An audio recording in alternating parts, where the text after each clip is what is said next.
안녕하세요. 오늘도 사연살롱을 찾아주셔서 감사합니다. 서울에 살고 있는 30대 여성이에요. 결혼하고 나서 저에게는 속이 아주 개운하면서도 입맛은 묘하게 써서 스스로도 이상한 그런 일이 있었어요. 제가 20대 때에는 이런 30대를 보내게 될 거라고 상상하지 못했었던 것 같네요. 저는 고향이 경기도인데요. 말이 수도권일 뿐이지 정말 지방 소도시 뺨치는 동네에서 나고 자랐어요. 대학은 서울로 진학했고요. 저는 고등학교를 졸업하자마자 집에서 나와 기숙사 생활을 하며 지냈죠. 기숙사 생활이 끝난 이후로는 룸메이트와 살기도 하였고 혼자서도 지내면서 자취를 해왔고요. 그러다 보니까 가족들하고는 먼 거리에서 계속 지냈네요. 너는 어떻게 1년에 한 달도 가족들이랑 안 사니? 엄마, 당연히 나는 여기 서울에서 일을 다니니까 그렇지. 엄마 아빠 생신이나 명절 뭐 그럴 때나 보는 거 아니겠어? 지금은 직장 다니느라 그렇다고 쳐. 그런데 대학 다닐 때도 너는 학기가 끝나도 집에 안 왔었잖아. 누가 보면 자기 가족들이랑 한 집에서 지내기 싫어하는 줄 알겠다. 엄마는 진짜 별소리를 다 한다. 학교 다닐 때는 알바하고 학원 다니느라 바빴던 거고 지금은 돈 버느라 바쁜 거고. 엄마, 나한테 쓸데없는 잔소리 하실 시간 있거든. 아들한테나 신경 써요. 망나니 동생 때문에 짜증나서 내가 집에 안 가는 것도 있으니까. 망나니? 너는 네 하나뿐인 동생한테 말하는 꼬라지가 그게 뭐야? 제가 솔직히 가족들하고 딱히 애틋하거나 가까운 사이는 아니에요. 원래 성향 자체도 독립적인데 그래서인지 철이 든 이후로는 가족들하고 제가 거리를 좀 두게 되었던 것 같네요. 저를 제외한 가족들은 서로가 잘 맞거든요. 특히 저한테는 남동생이 하나 있는데요. 이 녀석은 저와는 다르게 집에서 대학교를 통학했어요. 학점이 아주 개판이었죠. 그렇다고 군대나 일찍 다녀왔냐고요? 자기 친구들은 20살에도 입대했던 그 군대를 미루고 미루다가 27에 입대한 녀석이에요. 군 복무기간 없이 4년대 대학을 졸업하는데 5년 6개월이 걸렸고요. 중간에 무슨 스펙을 쌓았다든가 여행을 하며 경험을 쌓은 것도 아니에요. PC방의 최고 VIP로 지냈을 뿐이었죠. 아주 한량이 따로 없죠. 아들 자식이 이런 지경이면 부모가 제대로 훈육을 해야 맞는 것일 텐데요. 불행하게도 저희 집은 남달랐답니다. 제가 말씀드렸듯이 저를 제외한 세 사람은 아주 쿵짝이 잘 맞아서예요. 어디 사내 자식이 기죽개실이 지갑에 돈도 없이 다녀. 우리 아들 요즘 고민 있는 거 아니지? 아빠가 용돈 줄 테니까 친구들이랑 맛있는 거 먹고 기운 좀 차리고. 아빠, 쟤는 죽을 기가 없어요. 애초에 기를 살릴 뭔가를 했어야 말이죠. 아빠, 제 지난 학기 학점을 보고도 지금 용돈 주신다는 소리가 나와요? 너는 누나가 돼서 먼저 동생을 챙겨주지는 못할 망정 꼭 이렇게 내가 나서서 네 동생을 돌봐주게 만들어야겠냐? 모처럼 아빠 생신이라고 집에 왔는데 간만에 얼굴 보는 딸은 전혀 안 반겨주시고 맨날 집구석에 틀어박혀 있는 아들은 기죽지 말라고 응원해주시고 제가 아주 즐겁네요. 집에 올 맛이 나네요. 다 커서도 꼭 그렇게 질투를 해야겠어? 내 동생한테 시기 질투하는 그 몹쓸 버릇 내가 고치라고 분명히 말을 했었을 텐데. 와, 아빠는 제가 지금 그러니까 쟤를 질투해서 이런다고 생각하세요? 정말 답이 없네요. 이러실수록 그 귀한 아들 미래만 불투명해진다는 거 알아두세요. 그리고 나중에 저한테 도와달라느니 하면서 하소연하지 마시고요. 너는 옛날부터 그 정내미 없이 말하는 모양새가 마음에 안 들었어. 딸 자식이라고 있는 게 어쩜 애교 하나 부릴 줄 모르고 이 빠른 말만 하고 싶어서 안달이 나 있지. 네 동생을 질투하는 것만 내려놔도 너는 인격적으로 성숙해질 거다. 이 아빠 조언 새겨 들어라. 저는 학창시절부터 자잘한 사고 한 번을 친 적 없는 딸이었고 반면에 남동생은 만년 사고뭉치였으나 부모님께서는 늘 제가 아닌 남동생의 손을 들어주셨어요. 그 부당함에 저는 항의해왔고 그 결과 집안에서 질투쟁이로 전락해버렸던 거예요. 제가 남동생보다 더 부모님의 사랑이나 관심을 받겠다는 기대 따윈 이미 아주 어렸을 때부터 버렸었고요. 그래서 진작에 제 갈 길 알아서 가겠다는 주의였건만 이런 저를 남동생한테 끊임없이 질투하는 철없는 장녀를 여기며 제 말을 무시하였던 건 부모님이셨죠. 저는 두 분께 항상 말씀드렸었어요. 그러다가 남동생 진짜로 인생 말아먹을 거라고요. 그런 지극히 합리적인 충고조차 부모님께서는 질투로 매도를 하셨고 저는 점점 집에서 멀어진 딸이 되었네요. 나머지 분들끼리 똘똘 뭉쳐서 행복하다면야 제가 빠져주는 게 맞았으니까요. 사실은 그래서 가족하고 거리를 두며 살게 되었던 거예요. 대신에 저는 취업한 직후부터 부모님께 용돈을 잘 챙겨드렸고 특별한 건수가 있을 때면 집에 가는 걸 피한 적은 없었어요. 하지만 이것조차 저는 후회하게 되었죠. 엄마, 제가 무슨 돈이 있어서 또 휴대폰을 바꿨어? 저거 이번에 나온 신상 아니야? 전에 쓰던 건 이미 오래되었잖니. 바꿀 때 되었으니 바꿨겠지. 무슨 소리야. 전에 썼던 거 사주고 싶지도 않았는데 엄마가 하도 제 생일 선물로 휴대폰 사주라고 해서 내가 사줬기 때문에 똑똑히 기억하는데 아직 2년도 안 된 얘기잖아. 그렇게 너무 따지고 들지 마. 취업 준비로도 힘든데 파이팅 하라고 엄마가 사줬어. 새 휴대폰 생기면 취업 준비가 잘 될 것 같다는데 그럼 어떻게 안 사주니? 남동생을 향한 쓸데없는 지출까진 제가 그러려니 참을 수 있었어요. 하지만 정말 충격적이었던 건 제가 부모님께 드린 용돈이 사실상 전부 남동생한테 가고 있었다는 거예요. 우연히 남동생의 말실수 때문에 그걸 알게 된 제가 부모님께 이걸 따졌고 그 결과 어떻게 된 줄 아세요? 저는 또 속 좁고 정내미 없는 누나가 되어 있었어요. 지긋지긋하더라고요. 그때 제가 너무 화가 나서 부모님께 용돈 끊겠다고 했었고요. 부모님께서는 기분 상하셨고 결국 이때 대판 싸웠죠. 그 후로는 가족들하고 어색한 상태가 되고 말았어요. 새삼 슬프거나 외롭지는 않았네요. 저는 원래 자립심 강한 성격이고 개인 플레이를 더 좋아했으니까요. 그러면서도 아주 솔직히 말을 해보자면요.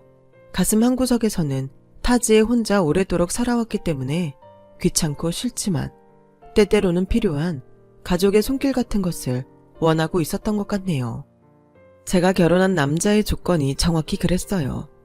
한 건물에서 일하는 것을 계기로 안면을 트고 친분을 쌓게 된 남편이 제 마음 한구석을 자꾸 차지하고 있었죠. 남편이 객관적으로 잘생긴 얼굴까지는 아닌데 제 마음을 건드리는 환한 웃음을 남편이 가지고 있었거든요. 친분이 조금 쌓였을 땐 이미 엄청난 호감으로 감정이 커져 있었어요. 근데 이런 거 물어봐도 되나? 혹시 여자친구 있으세요? 솔로 된 지 나름 오래됐어요. 입사하고 나서 정신 없었을 때 헤어졌거든요. 저런, 그러셨구나. 정말 안타깝네요. 사실 전혀 안타깝지 않았죠. 속으로 옳았거니 싶었네요. 저는 그때 1년 가까이 연애를 안 하고 있던 차였고 남자친구를 새로 사귀고 싶었던 시기였죠. 그런데 제가 먼저 고백한 경우는 남편이 처음이었어요. 누굴 먼저 좋아해 본 적이 인생에서 남편이 처음이었네요. 언제 고백할지를 두고 제가 고민하면서 남편 관찰을 시작했었는데요. 그러고 보니까 남편도 왠지 저를 마음에 두고 있는 눈치인 거예요. 저랑 시선이 자주 마주쳤고 저에게 커피를 따로 사주는 것부터가 수상했죠. 저는 용기를 내어 남편의 마음을 떠보며 고백을 하였어요. 역시나 남편도 저한테 관심이 있었더군요. 저희는 그대로 연애 시작이었죠. 둘 다 소위 결혼 정년기라는 나이였기에 사귀면서 성격이 꽤나 잘 맞는다는 판단이 들었던 순간부터 저도 모르게 자꾸 결혼을 머릿속에 떠올렸던 것 같아요. 하지만 개인주의 성향이 짙은 제가 남하고 부대끼며 사는 결혼을 진지하게 결정하기란 쉽지 않았는데요. 결혼을 확실히 결심하게 된 계기란 좀 어이없었어요. 많이 가까워지고 나서 제가 남편한테 저희 집안 얘기를 했었거든요. 그랬더니 남편이 단박에 제 동생을 못마땅해 했죠. 네 동생은 정신교육이 덜 된 것 같다. 뭐? 정말로 그렇게 생각해? 아들이니까 집에서 그 정도 특혜를 받은 건 당연하다고 혹시 생각하지는 않고? 나는 어렸을 때 사정이 좀 있어서 고모 댁에서 오래 지냈거든. 초등학교 3학년 때부터 고등학교 1학년 때까지. 고모가 엄하신 분이고 틀린 말씀은 절대 안 하시는 분이라 내 반항기는 그분 앞에서 맥을 못 쳤지. 네 동생은 나 같은 과정을 겪지 못한 것 같아. 자아가 강하게 성립될 시기에 누군가는 당근을 흔들고 누군가는 채찍을 들어야 하는데 얘기만 들어봐서는 네 동생은 당근만 보면서 자란 것 같네. 채찍이 생략되었으니 지금 그렇게 됐을 수밖에. 남편이 제 이야기만 들어봐도 그 과정이 훤히 그려진다 하였고 그 집에서 겪었을 저의 고충이 상상도 안 된다며 저를 위로해 주었어요. 제가 이때 생각했죠. 아, 이 남자구나. 그래서 그 후로 열심히 돈 관리를 하면서 때를 보다가 청혼했어요. 제가 반지랑 꽃다발을 내밀자 남편이 눈물을 글썽이며 수락을 했었죠. 통상적인 남녀의 모습과는 반대였지만 뭐로 가도 서울만 가도 되는 거잖아요. 제가 리드하는 대로 따라와주는 남편의 모습이 귀여웠던 것 같아요. 결혼 준비는 착착 되었고요. 부모님과 남동생이 자기들 상의 없이 결혼을 결정해서 서운하다며 그런 얘기를 했었지만 그냥 흘려들었네요. 축하한다거나 잘 살라는 말도 없이 무조건 자기들 감정만 앞세우는 화법에 저는 이제 도 같은 상태였죠. 내가 타고난 가족들이 나한테 맞지 않는다면 내가 나에게 맞는 가족을 새로 꾸리겠노라는 포부를 가지고 빈틈없이 결혼 준비를 했어요. 그런데 신혼집은 생각지도 못하게 흘러갔어요. 원래 정해져 있던 셈이더라고요. 시부모님께서 시댁 바로 옆 동네에 지인이 살고 계셨던 신축 빌라를 사두셨던 게 있거든요. 그 집이 위치가 기가 막혀요. 그래서 새놓는 족족 인기가 많았다고 하고요. 저희가 결혼한다면 일단 그 집에서 살림을 차리라는 시부모님의 말씀에 제가 넙죽 감사하다고 인사를 드렸습니다. 이걸 마다하면 그건 미친 짓이었죠. 기대하지 않았던 부분에서 웬 떡인가 싶었네요. 그렇게 저희 부부는 결혼을 하고 그 집에 입주해 살게 되었어요. 너무 행복하게 혼수를 채우면서 들었던 생각인데 시댁이 가까워도 너무 가까운 게 단 한 가지의 흠이었죠. 시부모님과 최적의 거리감을 유지하며 살아야겠다는 결심이 들었어요. 거리는 가깝지만 마음은 멀게 하라는 전략이었달까요? 우선 시부모님은 어떤 분이셨냐면요. 시아버지께서는 무뚝뚝하고 말수가 적은 분이셨어요. 맨 처음 인사드리러 갔을 때도 저한테 다짜고짜 용돈을 주셨었는데 그 후로도 용돈을 잘 주셨어요. 저는 살면서 용돈이라는 걸 받아본 게 초등학교 이후로 처음이었어요.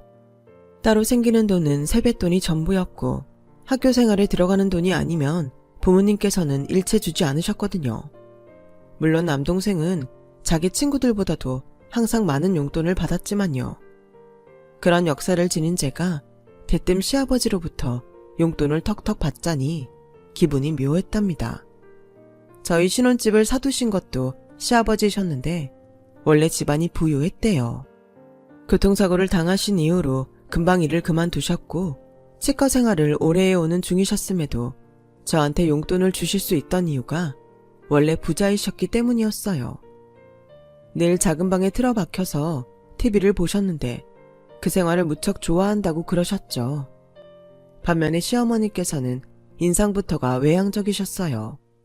그리고 처음 저를 보셨던 때부터 불만 가득한 눈빛을 저에게 쏘아대셨죠.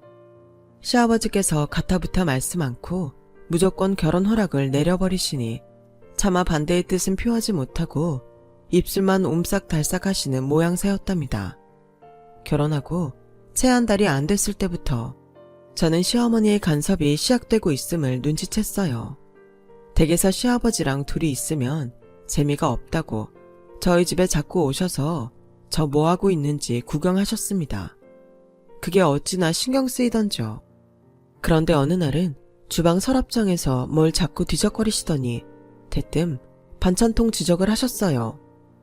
우리 아들이 냄새에 원체 예민해서 이렇게 반찬 냄새 잘 남는 통을 쓰면 나중에 뭐라고 그럴 텐데? 얇은 유리로 나온 것들로 싹 바꿔야 되겠구나. 아, 정말요? 몰랐어요. 그런 통에는 제가 먹는 것 위주로 담을게요. 그건 당연하고 새로 사기도 해야지. 우리 아들이 앞으로 계속 먹을 음식이 담길 것들인데. 아, 처음부터 잘 샀으면 될 것을 일을 2번 하게 만드는 스타일이구나.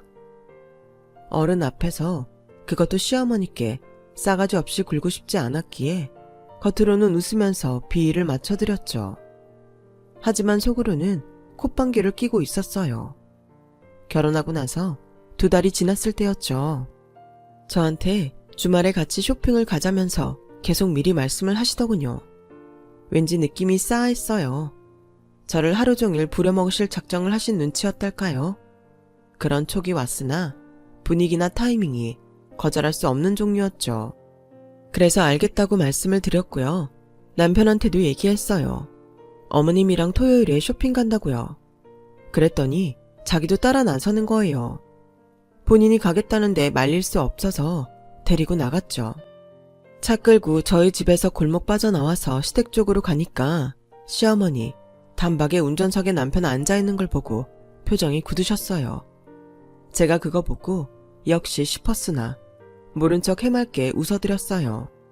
아, 어머니 많이 기다리신 건 아니죠? 여기 앞에 타실래요? 제가 뒷좌석으로 갈게요.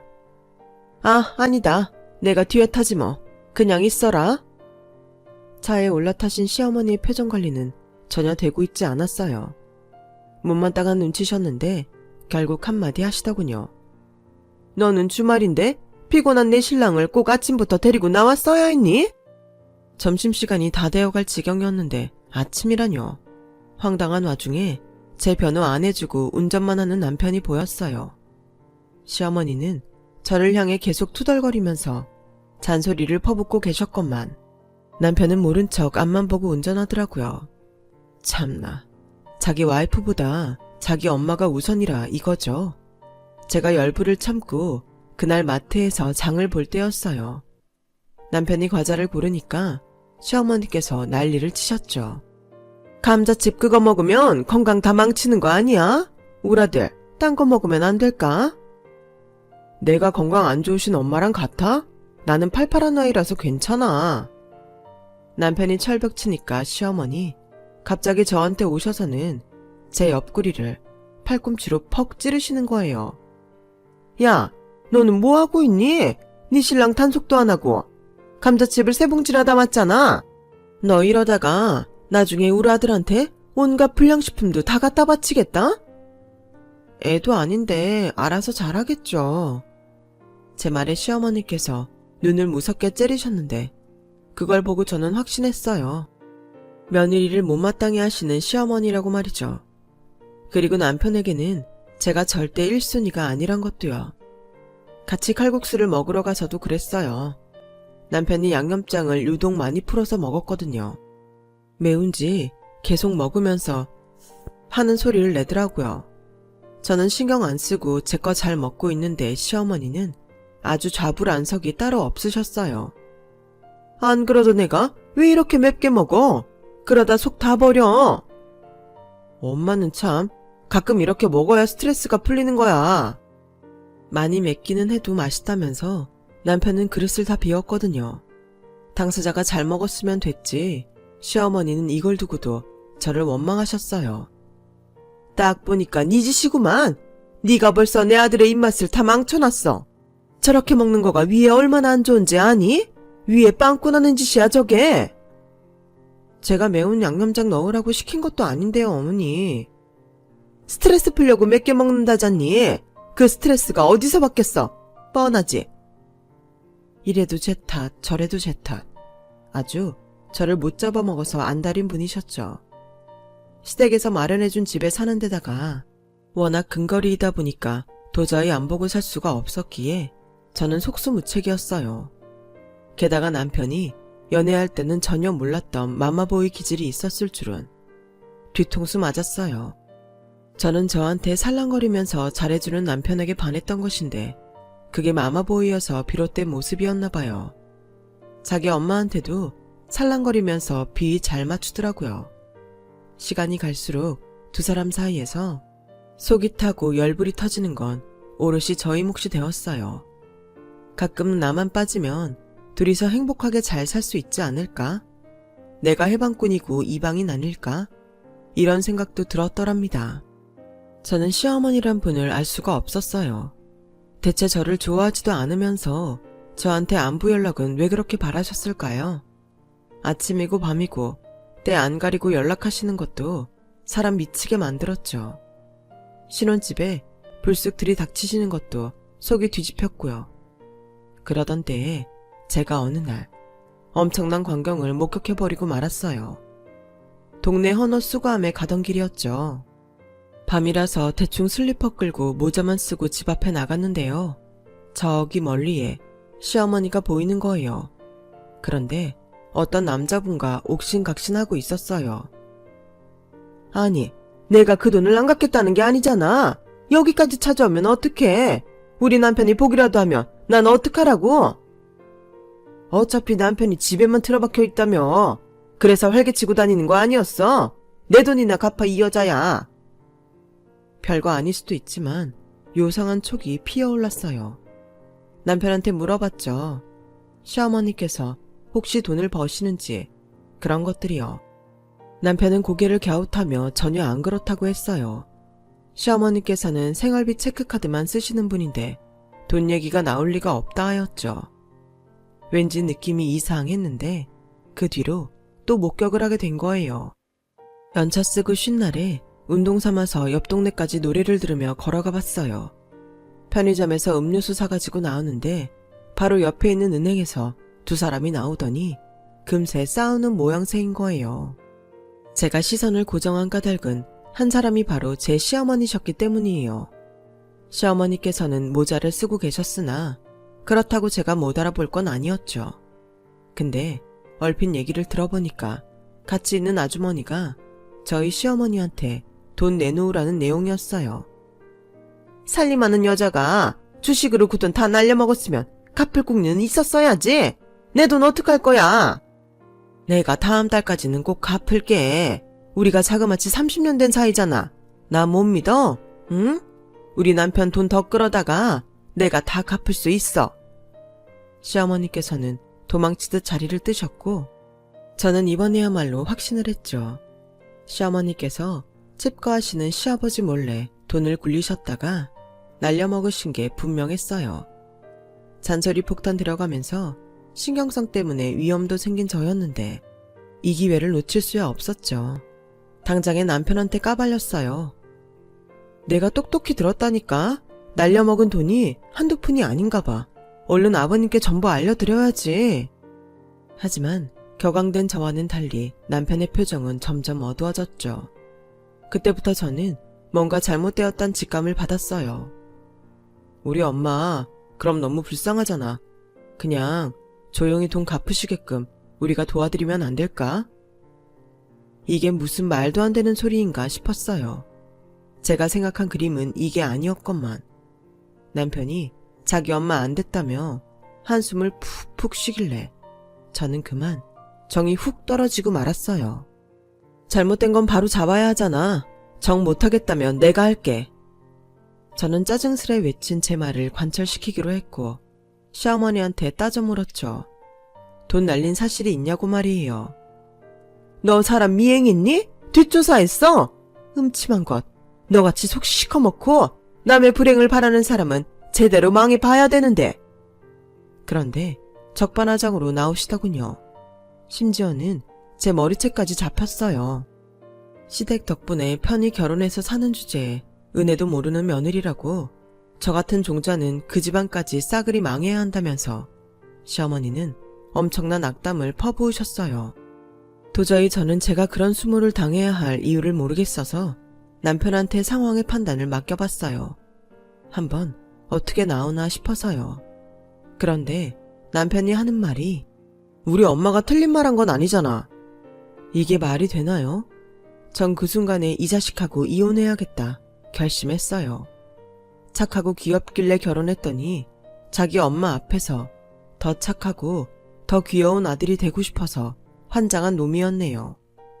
그런데 남편은 자기는 저도 잃을 수 없다면서 제 바지가랑이를 붙잡았어요. 그래서 제가 그랬죠.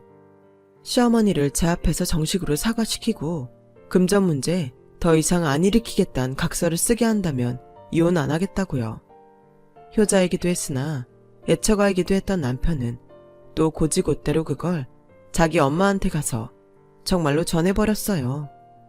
그런데 시어머니 성질에 순순히 제 요구를 따랐겠나요? 그럴 리가 없죠. 불 뿜는 개수처럼 노발대발하면서 저를 찾아오셨어요. 내가 너 처음부터 호락호락해 보이지 않아서 마음에 안 들었다.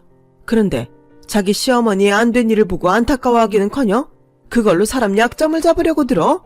이 천하에 썩으려나. 우리 집안에 기생충처럼 빌붙어서 결혼했으면 주제 파악이라도 했어야지. 분수 모르고 어디까지 날 들여들어? 제가 언제 빌붙고 싶다고 그런 적 있었나요?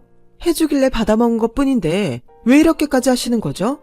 저는 결혼 생활에서 좋은 기억은커녕 어머님한테 혼난 기억밖에 없어요. 오냐? 그러면 그 결혼 생활 끝내면 되겠구나. 내 아들한테서 떨어져라. 친정 수준도 변변찮은 주제에 되도 않게 고고한 척하는 꼴하지. 더 이상 안 봐도 된다니 나로선 환영이지. 그 소리 듣고도 제가 결혼 생활 유지할 만큼 이상한 사람은 아니어서요. 이혼하기로 했죠. 남편이 제 마음 돌려놓겠다면서 큰 소리 쳤으나 자기 엄마한테 등짝 후려맞곤 조용해졌어요. 아휴, 이래서 결혼 전에 상대방 집에 가보고 그 가풍을 확인해야 한다고 하나 봐요. 모르고 결혼했던 제가 너무 안일했네요. 저는 이혼하면서 왜 시어머니께서 저를 막판에 급히 내쫓고 싶어 하셨는지 알게 되었어요. 그 신혼집 말이에요. 그거 처분해서 시어머니가 진 빚을 갚으려는 것이었죠. 아, 진짜 끝까지 어이가 없었습니다. 그렇게 황당한 결혼 생활에 막이 내렸어요. 저는 독단적으로 강행했던 결혼이 실패로 돌아가서 사실 친정 식구들한테 비웃음을 당할 거라고 생각했었어요. 제가 워낙 가족들하고 애틋한 사이가 아니었으니까요. 그런데 웬일인가요? 누나, 나 사업 시작한 거 알고 있지? 사실 누나 도움 받고 싶어서 속으로만 생각하고 있었는데 누나가 이혼한 거 핑계로 손 좀 내밀어 보려고. 나랑 같이 일해줄 수 있어? 누나가 필요해서 그래. 개가천선이 불가능한 무능함의 아이콘이 바로 제 남동생이었는데요. 그런 녀석이 자기가 아는 형 따라서 사업 쪽에 관심을 가졌었거든요. 여기까지는 저도 알고 있었는데 설마 그 후에 자기 사업을 시작할 줄은 몰랐어요. 시작점에는 부모님의 전폭적인 지원도 있었죠. 원래 아들 사랑이 좀 유별나신 분들이니까요. 해주실 수 있는 모든 지원을 다 해주셨더군요. 과연 그 자리에 제가 있었어도 부모님이 그렇게 해주셨을까? 이런 가정을 해보자 입맛이 씁쓸했었죠. 저는 남동생의 요청을 거절했어요. 대단하진 않아도 안정적인 곳이 저의 직장이었고요. 남동생은 뭣도 없는 놈이 가진 도움 받아서 시작한 사업, 초기에 좀 잘 나간다고 해서 저한테 자랑질을 해보려 우쭐한 것이라고 그렇게 생각했어요. 그런데 남동생이 제 자취방에 따로 찾아오면서까지 저한테 재차 부탁을 하길래 제가 대놓고 말했죠. 야, 내가 자격증도 많고 사무방면으로 유능한 건 나도 알아. 자뻑이 아니라 객관적인 사실이니까. 그런데 굳이 네가 나를 그 자리에 앉혀야 하는 건 아니잖아? 너는 그냥 으스대고 싶어서 나한테 이러는 거 아니야? 참, 못났다. 그리고 네 사업 더 커지기는 글렀어. 나도 알아. 그 한계가 보여서 지금 누나한테 부탁하는 거잖아. 내 주제에 업계 전문가를 끌어올 능력까지는 안 되고 내가 생각을 해봤는데 나는 진짜로 믿을 만한 사람이 필요해. 내 뒤통수 안 치고 진짜 성공만을 바라보며 같이 나아갈 사람. 그게 왜 나야? 너랑 나 친하니? 안 친해. 근데 우린 가족이잖아. 남동생의 말을 듣자마자 머리에 큰 충격이 오더라고요. 맞아요. 우리는 가족이었어요. 아무리 미워도 어떤 과거가 있어도 혈연이라는 관계는 변할 수 없었죠. 남동생은 자기가 분명 사업적인 머리, 감을 타고난 걸 스스로도 알고 있는데 일을 혼자 하는 게 아니잖아요. 누군가랑 계속 같이 해가야 하는데 벌써 이 과정에서 사람한테 대인 모양이었죠. 제가 생각났고 저한테 도움을 청하고 싶어서 전전긍긍을 해왔다네요. 옛날부터 자기한테 진짜 맞는 말 해주는 사람은 제가 유일했으니까요. 저는 남동생의 제안을 받아들이는 대신 부모님으로부터 제 의도를 곡해하고 무시해왔던 전적을 사과받고 싶다고 했어요. 부모님은 제게 사과하셨어요. 제가 부모님을 잘 알기 때문에 진심이란 걸 알 수 있었죠. 전 남편은 자기 엄마로 하여금 저한테 사과시키는 것에 실패했었는데 남동생은 다르단 것에 웃음이 나왔네요. 저는 남동생과 손을 잡고 사업을 성장시켜 나갔어요. 우여곡절이 많았으나 결국은 눈부신 성공을 거두었죠. 사무실을 강남으로 이전한 지 얼마 안 되었을 때였어요. 새로운 환경에서 더욱 열심히 해보고자 새벽같이 출근을 했는데 청소하는 여사님이 보였어요. 직원들 출근 전에 내부 청소를 하시는 분이었죠. 저는 목례를 하고 지나가려는데 그분이 아는 체를 하는 거예요. 어랍쇼? 네가 여기는 어떻게? 그 목소리가 낯설지 않다는 생각으로 고개를 돌렸더니 전 시어머니였어요. 와, 세상 참 좁구나 싶어서 제가 허허 웃었네요. 그러자 전 시어머니는 저를 위아래로 흘겨봤죠. 아, 여기가 이쪽으로 새로 이사와서 사람도 새로 뽑는다 어쩐다 하더니 면접 보러 왔니? 주제 파악 못하는 건 여전해가지고. 제가 그날 외부 미팅이 있어서 차림새가 유다르긴 했는데 황당한 오해를 하신 모양이었죠. 제가 주제 파악을 못하다뇨? 왜요? 네가 이런 곳에 취업이 될 것 같니? 아서라, 눈치 염치 다 없는 주제에 욕심만 그득그득했던 그 성정 수년이 지나도 여전하구나. 오르지 못할 나무 쳐다보지 말고 그냥 돌아서렴. 신랄하게 떠드시는 전 시어머니한테 어떤 대답을 들려드릴까 고심하던 찰나였어요. 이사님, 오늘도 일찍 오셨네요. 그런데 이쪽에는 무슨 일로? 한 직원의 목소리가 들려온 것이었죠. 전 시어머니는 들고 있던 쓰레기 비닐을 툭 떨어뜨리셨어요. 이사님이라니? 지금 이게 무슨? 저는 싱긋 웃어주었고요. 이쪽 컴퓨터에 뭐 확인해보려고 왔어요. 그런데 청소업체는 계약이 어떻게 되어 있죠? 확인 좀 부탁해요. 제 지시에 직원은 사라졌고 전 시어머니가 남아 몸을 떨고 있었죠. 세상 참 좁아요. 안 그래요? 제가 크게 말하자 전 시어머니는 황급히 고개를 숙였어요. 죄송합니다. 높으신 분인 줄 제가 몰라보고 실언을 해버렸네요. 단지 실언이라고 치부하기에는 너무 신랄하셨죠? 저도 뭐 지난 일 따지고 싶지 않고 그냥 이 건물에서 사라져 주시는 걸로 정리하고 싶은데. 안 됩니다. 저 같은 사람이 다시 일자리 구하려면 얼마나 힘든데요. 한 번만 봐주세요. 제가 눈에 안 띄게 다닐게요.